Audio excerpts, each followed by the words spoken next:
Welcome to the Pettis Suspension and Breaks AFL Outer East Division 1 and Division 2 footy show. This week coming from Studio B.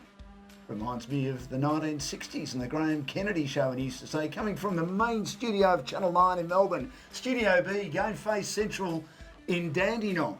I'm Dan Lonigan, and with me is our latest addition to the GameFace family. He'll be looking after a lot of the matches in the Outer East competition in Matt Cox. Welcome, Coxie. Good to have you with us. Yeah, good to be here. Pleasure to be here, and looking forward to getting stuck into the Outer East competition.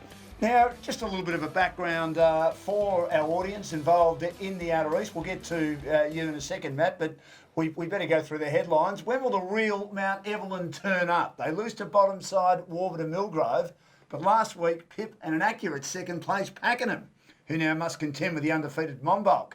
A blistering 11-goal first term helps Officer have a percentage-boosting thrashing over a goalless Warburton Millgrove, while Doveton and Monbulk also have big wins. And Monbulk, of course, remain undefeated. As I say, Matt, it's great to have you with us. Obviously, you've been involved in calling footy for a while now. Your start was Ballarat. Yes, yep. Did you always want to do it? As a kid, yes. I remember going around in the backyard imitating Rex Hunt and Clinton Gribus. That was the era that I was growing up in, so that was running around in my Essendon Guernsey, playing my own game of footy and commentating it all at the same time. It sort of died away while I was at school, but I've got back into it and really enjoying it. Did you ever try and take on Dan Lonigan? No, I didn't. Oh. No. But I can try. I don't think anyone can. I mean, I've got a good head for radio, so I just thought, well, I sort of grew up in that era, so I'm a little bit taken aback, Matt. But no, Rex and Clinton were two of the greats, and I've said this on record many, many times. If Clinton was with us today, and God rest his soul, and the coach, who's our producer, and a big part of what we do in the Outer East footy coverage on GameFace, we both knew Clinton pretty well. He was one of the nicest guys that I've ever met. And just a quick story on Clinton. I tended to follow him because he started his career in '96. I was in country radio, and he got an opportunity after winning a cricket calling competition. And then they wanted him in Perth in '97 when George Griliusic, that's how I got into the ABC, Matt, decided he wanted to go marry his second wife again, the late great George Griliusic. So he needed to buy a new house, so he needed his ABC Super, which he got, and he went across to 6PR, and they moved Clinton to Perth. And then I went to Melbourne as a cadet, and then they wanted Clinton back in Melbourne when Peter G went to Tassie to read the news in 1998. He was on ABC television at the time. They wanted Clinton to do the basketball, which was part of ABC TV in those days, because basketball was what he was, well, the first sport he started calling. And then I went to Perth, and then when he went to 3AW, Rex wanted him and loved him. I then came back to Melbourne, so I tended to follow him. But he was, as I say, one of the all-time greats, and I think would have been the greatest caller of any moving sport. But yes, you're very lucky to have been listening to him as you were growing up. But obviously you've had a career in Ballarat, and now you're involved in obviously other leagues too, so you must be enjoying it. Yeah, really enjoying it. Don't enjoy it sometimes when the wind's blowing a gale and you're out and about. There you go, your mum. Yeah, well, I'm not going to answer the phone here, Coach. I'll answer it later. She always rings at an inopportune time. Yeah, well, thank you, Coach, for that. Sorry, Mum, I'll call you later. Thanks very much. Sorry about that. What's for dinner? Yeah, that's a good question. I think I'm going over there a bit later. Thanks, Matt. So we are involved, of course, in the Division 1 footy show, and I think you were doing a game down there this week. We'll get to that in a second. This is all over the place, but when it's a coach-run program and a Dan Lonigan hosted program, it is all over the place, like a mad woman's breakfast or a madman's breakfast, whichever way you want to look at it. We are a politically correct environment nowadays, Matt, aren't we? I think you know what I'm talking about. Monbulk, looking at last week's results, 13-16-94 Emerald, disappointing 110-16. Belgrave 9-11-65, lost to Doveton, returning to the winners list but could not kick straight, 14-24-108. Officer annihilating Warburton Millgrove, as I said, had an 11-goal opening term, 22-13, 145, Warburton Millgrove 5 behinds. And Mount Evelyn, good win against Pakenham, just Pakenham's second loss of the season. And they'll be disappointed as they had 17 scoring shots to 11. And Mount Evelyn, after they lost to Warburton Millgrove early in the season, and I think the top 5 settled in First Division, but 8-3-51, beating Pakenham 6-11-47. And Pakenham were pretty good the week before. I saw them against Doveton with the coach, and they'd be disappointed they lost that game to Mount Evelyn, who'll be delighted to beat one of the top teams in the competition. Now, courtesy of Matt Foddia, who's a very, very good cricketer and played with the Australian under-19 team and is also the media manager of AFL Outer East. This is the Division 1 team of the week. And from the back line, Dean of Officer, Walden of Officer, and Don Pietro of Officer. So Officer dominating in the back line. The half back line, Fellows of Mount Evelyn, O'Brien of Doveton, Strawn of Monbulk, who seems to be in the team every single week. Cleaver Camp of Mount Evelyn, Clark of Officer, Stewart of Pakenham. And he was the young fellow that actually wore the tracker for GameFace the previous week and was a bit unlucky not to get in the team of the week last week. Half forward line, Kift of Mount Evelyn, Langworthy of Monbulk, who missed the previous week but played really well on the weekend for the Hawks. Tivendale of Officer, gee, Officer dominating, aren't they? Forward line, Williams of Monbulk, that's S. Williams, one of their leading forwards. Clark of Officer and Avis of Belgrave, Avis calling. The ruckman, Baker Thomas of Pakenham, Stapleton of Doveton, Allen of Officer, and the interchange, Johnson Mount Evelyn, Roach of Officer, Rack of Monbulk, and Maxie Shepherd of Doveton, playing his second game for the Doves after coming from Narre Warren, where he wasn't able to get a game in the Narre Warren team. So you're watching the Pettis Suspension and Breaks Division 1 and Division 2 footy show. If you've got a view on the team of the week, if you felt there weren't enough Officer players in that team and you're an Officer supporter, you can get in touch with us on the GameFace page and of course on the Facebook page as well. As we look at the ladder match in Division 1, Monbulk cruising at the top, undefeated after 11 rounds, with Pakenham losing. They're 2 games clear on top and they're on 36 points. Doveton closing the gap with Pakenham on 28, a game ahead of the unpredictable Mount Evelyn, and Officer rounding out the top 5. Then it's Emerald, Belgrave and Warburton and Millgrave, and the battle is on. All those 3 teams all on 2 wins as to who will be demoted down to 2nd Division in season 2020. Looking at the games for Division 1 this week, Pakenham and Monbulk, and you'll be there for GameFace with our great man, the coach. So we look forward to going down to Lion Park and seeing how Pakenham go against Monbulk and if they can fight back after their narrow loss to Mount Evelyn last week. And Monbulk in outstanding form, and Andrew Williams, they call him Hottie, the former Collingwood and West Coast player, has been their coach, and they absolutely love him, and he's got them playing the sort of football that wins premierships. They're just finding a way to win, Matt. Yeah, and that's what you can do, especially during this time of the year where it's getting cold, it's wet, and it's windy. This is what you need to do. Monbulk for me, but not by much. I reckon this is going to be a ripping contest between these 2 sides. Yeah. Sorry, boys, to interrupt. Hello, Coach. I know you're the stars of the show, but I just got some late mail, some coach mail. Yes, Coach. So it's not actually coach mail. It didn't come to me by a coach. It actually comes by mail, if you know what I mean. Email or proper mail? Dan, the untechnical man. You'll get to know him. He's hopeless, but then I'm not much better. Analog mail. That's what they call it nowadays, Matt, isn't it? Whatever. It was a half a joke, and now you're turning into something boring. Monbulk have a few out this week. Yeah. My coach mail is they have a few out this week. They've got a couple of injuries. One injury happened to a particular player. Can't remember who it was. I did hear the name, but he did his hemi in the gym. In the gym? In the gym. Also, another player's injured. There's a couple of guys away. And so they're going to have 3 or 4, maybe 5 guys. Have you got some names for me, Coach? No, I'm not giving you names. Right, okay. Oh, would you turn your phone off for once in a while? And so basically, Monbulk, this could be a bit tough. So we're going to be out there. Having said that, what Andrew Williams has done with this team is that every player, and I spoke to one of the boys last week from Monbulk, every single player from 18s, reserves, and seniors know their position. So he can pull a guy out of 18s and whack him into seniors. He'll know exactly what to do. He can pull a guy out of resis and into seniors and he'll know what to do. So will this upset them? This could be a good test of their depth and the way they play their structures, but I'm still tipping Monbulk. Okay, thank you, Coach. There's a term they use in footy, Matt. One soldier out, another one in. Look, I think Monbulk will win. Pakenham would be disappointed to have dropped last week. They're a pretty good team at home, but still, the other week when they played Doveton, the 3rd place side, they only played 1 quarter. One outstanding quarter. It was even for 3 quarters, and actually they got outscored in the final quarter. And I know Ash Green, their coach, and we were in the rooms at the end of the day, wasn't very happy with the way they played for the entirety of the game. So I think Monbulk are the best team. Look, the 2 games clear on top, so I'm going for Monbulk. Yeah, the outs there the coach alluded to will make things a little interesting, but given Even though he didn't give us any names, he just said they've got some key players out. But any person that goes to the gym and does a hemi, we'll skip over that.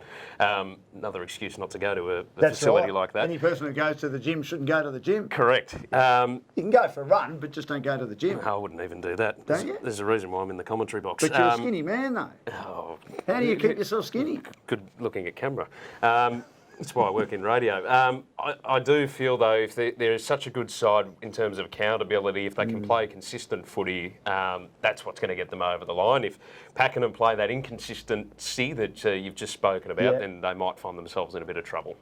Belgrave at home to Officer. Officer will just have to keep winning. They're getting ready for the finals. The top five, as I say, seems to be settled. They've been a little bit up and down. I thought that they were pretty good against Monbulk, and we were with the Monbulk boys and the Officer boys after that match a couple of weeks ago at Monbulk, and Monbulk were impressed with the pressure and the intensity that Officer brought to the contest, especially in the first half. I expect Officer to win that. Yeah, they just need to win matches like that. I think so. I think they're in that position where, as you just said, they've just got to keep winning games. They've got that 1 week at a time style of approach. So I think they should get the job done against Belgrave. Well, it's the top four playing each other in Division 1 this week. We mentioned Pakenham and Monbulk first and second, Doveton third and fourth. And who knows, again, as I said at the start of the show, who knows what Mount Evelyn will turn up. They're travelling to Doveton. Doveton were good last week. They were pretty good against Pakenham the week before for 3 of the 4 quarters, despite going down. I think Doveton at home will win, but again, Mount Evelyn have got a pretty good forward line that if it gels, it'll eventually be successful, I think.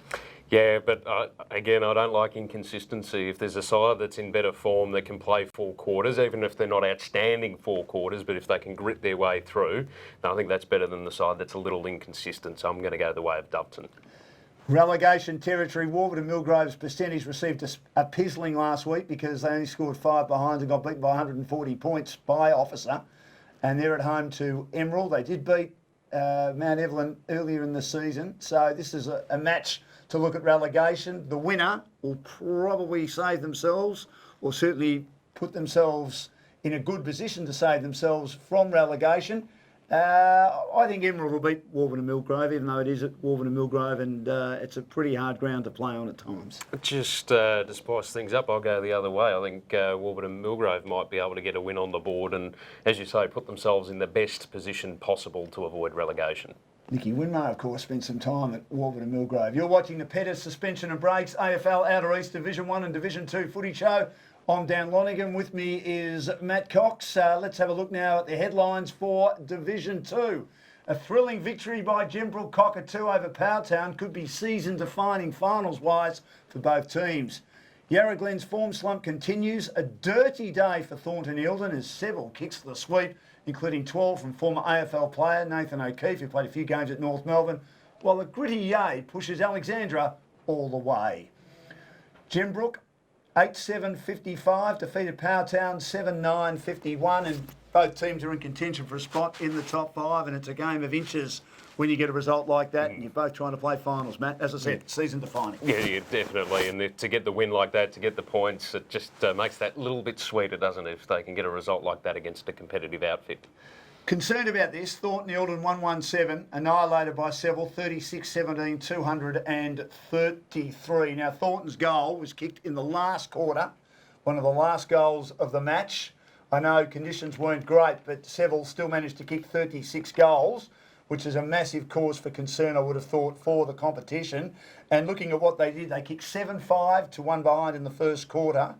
They kicked 7-5 to 1 behind in the second.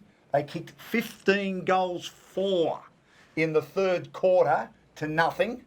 And then in the last quarter, they kicked 7 goals 3 to 1 goal. And that's a big, big day. And as I mentioned, they had one player kick 12, Nathan O'Keefe, and Paul Rattray kick 11. So 2 forwards kick 23 between them. That's not good for the competition. No, it's not. Well, you put it another way, it's over 50 scoring shots to 2. Yeah. That's not healthy, no matter where you're playing. Of course, conditions, they were very ordinary on Saturday and across the weekend for that matter. So that no doubt would have played into the hands of the match, but still a scoreline like that, not great to see.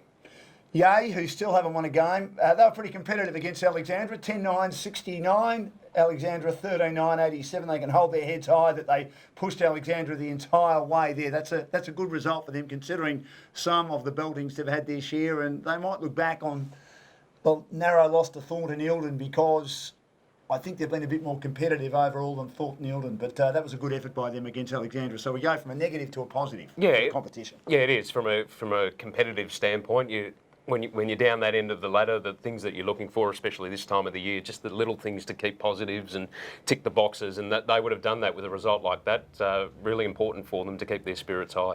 And Kinglake, Matt, beat the Yarra Glen River Pigs, but the best name in footy, 15-13, 103, and the Yarra Glen River Pigs 10-15-75. And by the way, we're still trying to find the lake at Yea. That's what Coach has been looking for since he has been in charge of Outer East this year. Well, given that it's an inland town, so I don't know where he's going to find it, but he thinks there's one there. Well, given the amount of rain that we've had recently, it might be easier this weekend. Absolutely. That's exactly what I was going to say. I am off camera. I can hear you. I know you're talking about me. Keep going. We better straighten up. Team of the week. Team of the week, thanks to Matt Foddier, the media manager from the AFL Outer East. McDonald from Kinglake in the back pocket. Butterworth, his teammate at full back.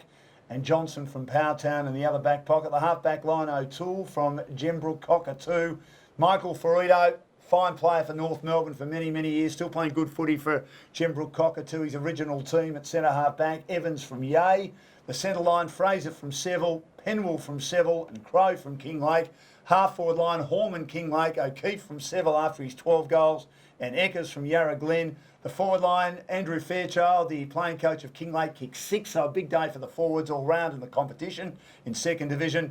Rattray Seville, who kicked 11, and Norris from Alexandra. The ruckman, Bastow from Gembrook, Cockatoo.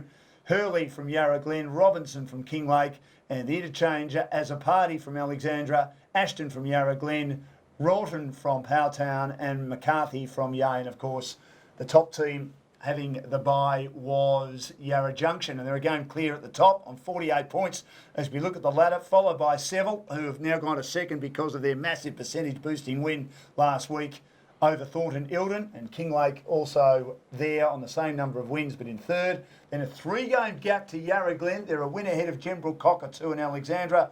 Powtown just behind them, followed by Thornton, Eildon and Yea on the bottom without a win, but they have 4 points because of a bye. Now this week, Alexandra hosting Powtown. Massive game for both teams in regard to finals.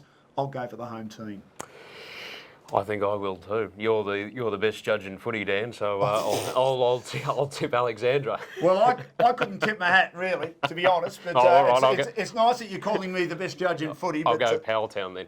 God help the other judges if I'm the best judge. But thank you, Matt. I really appreciate all your support. Seville at home to Yarra Junction. It is a big match, 1 against 2. Yarra Junction travelling to Seville. They're on top of the table. They've had the week off. Will they be fresh? Will they be a little bit flat? How pumped up will Seville be after their mauling of Thornton Eildon? Interesting game. It is an interesting game. Usually I'm a little nervous about the sides coming off the bye, but having said that, Seville's performance, whilst it was dominant on the weekend, sometimes can cause complacency. So I'm going to tip Yarra Junction. Kinglake hosting Thornton Eildon. This will be a comfortable win for Kinglake in regard to their percentage. I mean, I think that they'll be playing at this stage Seville in a qualifying final. Unless, of course, Seville can beat Yarra Junction and put some pressure on Yarra Junction and be on top, because I'm not sure Kinglake can get to the top spot. I just feel Seville and Yarra Junction are slightly better than them, but they should beat Thornton Eildon comfortably. And the big question is, how will Thornton Eildon come back from last week? Yeah, well, you'd be hoping for a response. If they're unable to produce that, then there's some big question marks that probably need to be asked down there. So Kinglake to win, and by a pretty big margin, I'm tipping. And Yarra Glen at home to Yea. Yea were good last week, as we mentioned. Hopefully they can be competitive again. Yarra Glen just have to keep winning if they want to play finals. And you'd think at River Pig territory, they'll be too strong. Yeah, again, as I was mentioning before, you've got to have the mindset now, week by week, get focused, get over the top. They should be able to do that. And Gembrook Cockatoo having the bye. Well, this has been the Division 1 and 2 AFL Outer East Footy Show. Thanks to Pettis Suspension and Brakes. Great to have them as our sponsors. From Studio B, Pete Smith, GameFace, Central in Dandenong. I'll say that again, from Studio B, GameFace Central in Dandenong. I like that. The question I want to ask, who's using Studio A? Yeah, where is Studio A? That's we're going to have to take that up. We are. Why have they given us second best? It's a very good question, Matt. Maybe it's because I've appeared. Well done to you. See you next week. Get your GameFace on.